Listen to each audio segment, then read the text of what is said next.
In today's video, I'm going to teach you how to choose the right Smartsheet plan for your team. The first thing you want to do is open the Smartsheet pricing page. This is the best place to start because it gives you the most current information on available plans, included features, and how pricing is structured.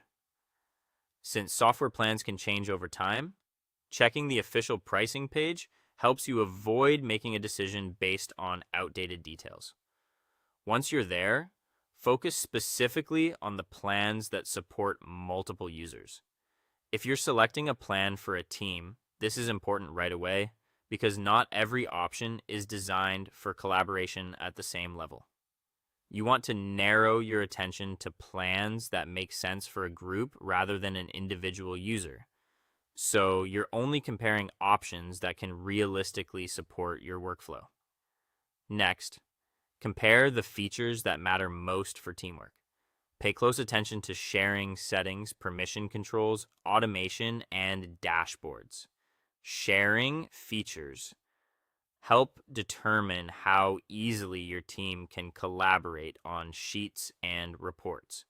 Permission settings are important because they control who can view, edit, or manage information.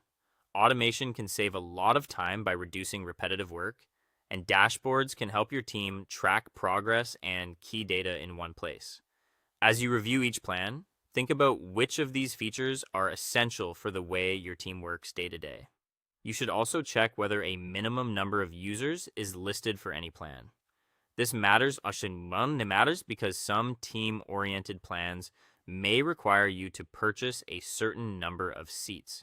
If that's the case, make sure you notice it before making assumptions about cost. A plan may look affordable at first, but the total can change depending on the minimum user requirement. After that, calculate the total cost for your team. Don't just look at the price per user in isolation. Multiply it by the number of people who need access, and if there's a minimum seat requirement, use that number when necessary. This gives you a more realistic picture of what you'll actually be paying. Then compare your team's needs with the limits of each plan.